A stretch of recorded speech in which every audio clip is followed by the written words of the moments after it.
Hello friends, welcome to Gyansheel education. तो बहुत ही important और बहुत ही अच्छी खबर है आप लोगों के लिए। एसएससी सीजीएल 2020 का नोटिफिकेशन आ चुका है 29 दिसंबर, यानी कि आज से आप फॉर्म भर सकते हो और लास्ट डेट है 31 जनवरी 2021। लेकिन मेरी आपसे रिक्वेस्ट है कि आप फॉर्म भरने में जल्दीबाजी मत करना। क्यों? क्योंकि अभी सीजीएल का फॉर्म भराया था, है ना, उसके पहले सीपीओ का फॉर्म भराया था और कई स्टूडेंट्स ने कई सारी छोटी छोटी गलतियां की है। और सबसे बड़ी विडंबना यहाँ पर यह है कि एसएससी ना आपको कभी भी टाइम नहीं देगा। मतलब कि एसएससी ये बोलता है कि जब आपने फॉर्म फाइनल सबमिट कर दिया तो उसको आप बाद में एडिट नहीं कर सकते, ठीक है ना। तो आप एक चीज़ का ध्यान रखिएगा, आपने जो भी फॉर्म में डिटेल भर रहे हैं वो अच्छी तरह से सोच समझ के भरें और उसको फाइनली सबमिट करने के पहले चेक कर लें, क्योंकि अगर आप फाइनली सबमिट कर लोगे तो एसएससी उसको एडिट करने आपको नहीं देगा। कई सारे इश्यूज फोटोग्राफ को लेकर के आए थे, सिग्नेचर को लेकर आए थे और बहुत सारी दिक्कतें आई थी पिछली बार। अभी सीजीएल का फॉर्म अभी ठीक खत्म हुआ है परसों की तारीख में, ठीक है। तो आपसे रिक्वेस्ट करूंगा कि फॉर्म भरने में जल्दीबाजी नहीं करना।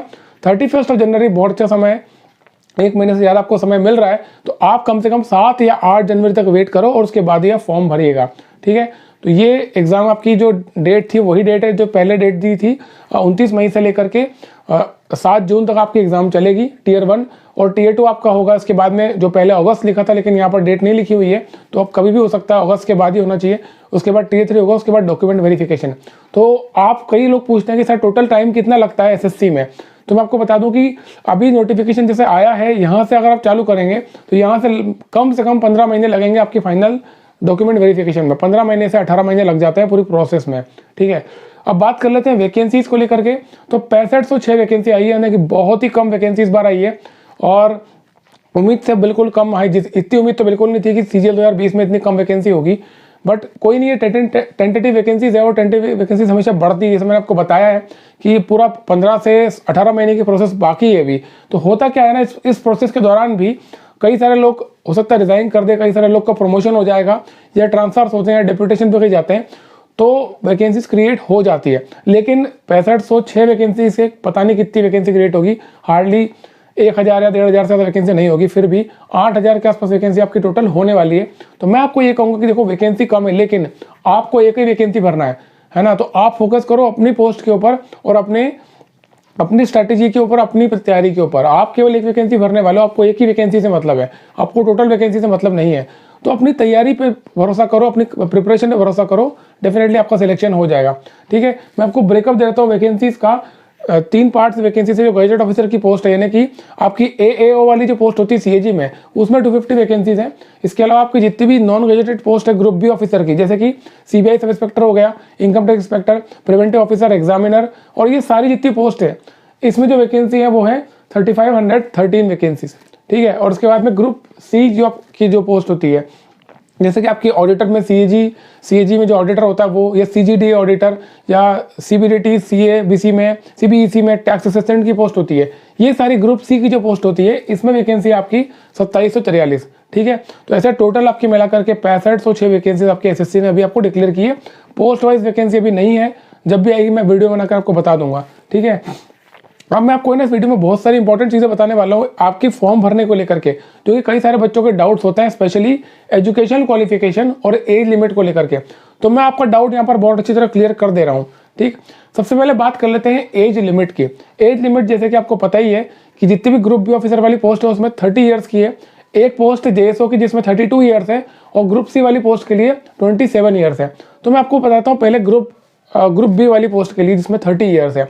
मान लीजिए आप सीबीआई सब इंस्पेक्टर के लिए तैयारी कर रहे हो या इनकम टैक्स इंस्पेक्टर के लिए कर रहे हो या किसी भी ऐसी पोस्ट की तैयारी कर रहे हो जिसकी एज लिमिट 30 ईयर्स है, तो आपको क्या करना है, आपकी एज कहाँ से काउंट होगी, आपको सिर्फ अपना बर्थडे याद रखना है। आपका बर्थडे आपको पता है, आपका बर्थडे आपको याद रखना है। तो अगर आपका बर्थडे 2 जनवरी 1991, ठीक है ना, याद रखना 2 जनवरी 1991 को आता है या इसके बाद आता है ना, तो आप इस पोस्ट के लिए एलिजिबल हो। मतलब ये सारी पोस्ट जिसमें 30 ईयर्स की एज लिमिट मांगी गई है उन सब के लिए आप एलिजिबल रहोगे।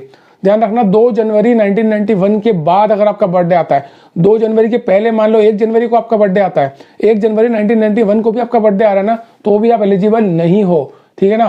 क्योंकि जो रूल होता है ना वो ये होता है कि अगर एज लिमिट 30 ईयर्स है तो इसका मतलब ये है कि you must not have attend the age of 30 years. Rule ये होता है। ठीक है, तो आपको इसका ध्यान रखना है विशेष रूप से 2 जनवरी। वैसे ही अगर आप जेएसओ वाली पोस्ट के लिए अप्लाई कर रहे हो तो आपका जो बर्थडे है वो 2 जनवरी 89, ठीक है, 2 जनवरी 1989 को आ सकता है या उसके बाद आ सकता है, तो आप एलिजिबल होगे। आपका 1 जनवरी 1989 को भी बर्थडे आ रहा है तो आप जेएसओ वाली पोस्ट के लिए एलिजिबल नहीं हो। सिमिलरली अब बात कर लो उन सारी पोस्ट के लिए जो ग्रुप सी की पोस्ट है, जैसे 27 साल एज है, तो आप यहाँ पर 3 साल घटा सकते हो, यानी कि 1994 पे चले जाओ। 2 जनवरी 1994 को या उसके बाद अगर आपका बर्थडे है तो आप एलिजिबल इन सब पोस्ट के लिए हो। ठीक है, तो उम्मीद करता हूँ एज लिमिट की जो आपका इशू और सॉल्व हो चुका होगा। यहाँ पर हालांकि एज ऑफ रेकनिंग जो है वो 1 जनवरी 2021 इन्होंने मानी है, जो कि गलत है, जिसके लिए हम कब से प्रोटेस्ट कर रहे हैं, हम इसको उठा रहे हैं इस इशू को, क्योंकि 1 जनवरी 2021 आप डेट रख रहे हो, वो एग्जाम कौन सी है, एसएससी सीजीएल 2020, तो 20 वाली एग्जाम के लिए आप 21 में डेट रख रहे हो, जो कि गलत है। कई सारे बच्चे जिनकी एज आखिरी अटैम्प्ट था वो कंपटीशन से बाहर हो गए। कई सारे स्टूडेंट्स ऐसे होंगे जिनकी एज लिमिट 30 ईयर्स होने वाली थी, उनकी एज लिमिट 29 ईयर्स हो गई है, 28.5 ईयर्स हो गई है। तो ये तरीका गलत है एसएससी का, ऐसा एसएससी को नहीं करना चाहिए था। और हम कोशिश करेंगे, आप कमेंट्स में लिखना कि क्या सोचते हो, अगर हुआ तो आप इसके अपन खिलाफ अपन कैंपेनिंग चलाएंगे और कोशिश करेंगे अगर ये वापस आ सके तो, ठीक है, एटलीस्ट ये अगस्त 2020 में आ जाए। ठीक है, तो ये आपका एज लिमिट का इशू सॉल्व हो गया। इसके बाद अब बात कर लेते हैं एजुकेशनल क्वालिफिकेशन की। तो एजुकेशनल क्वालिफिकेशन जैसे आपको पता है एग्जाम का नाम है SSC CGL combined graduate level, तो इसका मतलब आपकी जो मिनिमम एजुकेशनल क्वालिफिकेशन है वो होना चाहिए ग्रेजुएशन। और ग्रेजुएशन कैसे, 1 जनवरी 2021 ये डेट उन्होंने दे दी है, इस तारीख पे आपका ग्रेजुएशन कंप्लीट हो जाना चाहिए। तो यहाँ पर सबसे बड़ा इशू क्या आ गया, वो सारे स्टूडेंट्स जो फाइनल ईयर में पढ़ रहे हैं उनको भी इसमें कोई फायदा नहीं मिलने वाला है। ठीक है, इसलिए नहीं मिलेगा बिकॉज किसी को भी ग्रेजुएशन जनवरी में ख़त्म नहीं होता। हमारा जो ग्रेजुएशन ख़त्म होता है, जो भी हमारी पढ़ाई ख़त्म होती है इंडिया में, वो होती है अप्रैल मई में, हद से हद हो गया तो मार्च में ख़त्म होती है ना। तो आप मार्च तक प्रूव कर सकते हो, लेकिन ज़्यादातर स्टूडेंट जो कि इंजीनियरिंग कर रहे हैं तो उनका सेमेस्टर चल रहा होता है जनवरी में, तो आपका लास्ट सेमेस्टर चल रहा होता है या लास्ट ईयर चल रहा होता है। तो मुझे नहीं लगता कि किसी का ग्रेजुएशन खत्म होगा। तो एसएससी लिख रहा है नोटिफिकेशन में कि जो फाइनल ईयर में अपीयर हुए हैं, एग्जाम दे रहे हैं, पढ़ रहे हैं, उनको अपना 1 जनवरी 2021 को अपना ग्रेजुएशन प्रूव करना है, जो शायद पॉसिबल नहीं है। तो ये सब लिखने का मतलब ही नहीं है। तो अल्टीमेटली जो ग्रेजुएट हो चुके हैं ना 2020 में अप्रैल में जिनका रिजल्ट आ चुका है, बस उनको प्रूव करना है कि वो ग्रेजुएट हैं। तो अपनी डिग्री संभाल के रखो, अपनी मार्कशीट संभाल के रखो, और आपको ये बताना है कि आपका ग्रेजुएशन कंप्लीट हो चुका है। ठीक है, और इसके अलावा ये तो मिनिमम ऐसी रिक्वायरमेंट है जो आपको पता होना चाहिए, मिनिमम ऐसी बातें जो आपको की नॉलेज में होना चाहिए फॉर्म भरने के पहले। लेकिन फिर भी मैं आपसे एक रिक्वेस्ट करूंगा, एज एन एस्पिरेंट, आप एक सरकारी ऑफिसर बनने वाले हो, ठीक है, आप एक गवर्नमेंट जॉब करने वाले हो, एक रिस्पॉन्सिबल पोस्ट पे जाओगे, तो आपसे मैं हमेशा ये रिक्वेस्ट करता हूँ कि आप खुद ऐसी चीज़ें करने की आदत डालो। तो मैं आपसे यही कहूँगा कि आप नोटिफिकेशन में डिस्क्रिप्शन में लिंक दे रहा हूँ, पूरा नोटिफिकेशन आप खुद से पढ़ो, समझो क्या लिखा हुआ है, और उसके बाद ये अप्लाई करना। इसके बाद भी अगर आपको कुछ समझ में नहीं आता है तो आप कमेंट बॉक्स में लिखना, जो भी आपका डाउट है कमेंट बॉक्स में लिखते चले जाओ, सब लोग लिख दो। जितने भी डाउट्स आपके आएंगे सबको इकट्ठा करके मैं एक वीडियो अलग से बना दूंगा, है ना। जितनी मेरे से हेल्प हो सकेगी मैं आपकी हेल्प कर दूंगा, लेकिन आप कोई गलती मत करना, बस जल्दीबाजी में गलती मत करना। बहुत अच्छा समय मिल रहा है, 31 जनवरी तक आपको फॉर्म भरना है, ठीक है।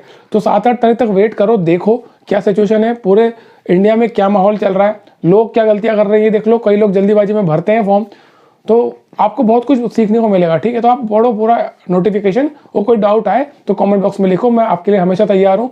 वीडियो बना करके बता दूंगा कि क्या आपकी प्रॉब्लम का सॉल्यूशन है, ठीक है। तो इस वीडियो में यहाँ तक इतना ही था। Thank you so much.